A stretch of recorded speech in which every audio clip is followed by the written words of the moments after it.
And by the way, we want to change this landing, like you can see. So this landing,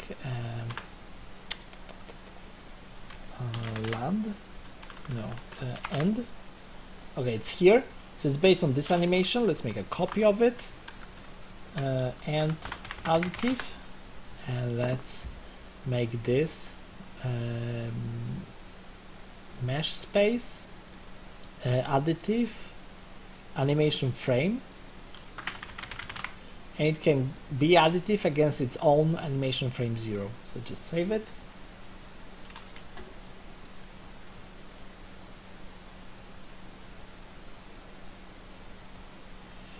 I don't know if it will be such a good idea. We're going to see in a second. So let's go in here and let's say that this animation is a different animation. Let's go back here, let's take our additive and let's drop it here. Okay, that looks a bit weird, but if we test it, it looks okay here.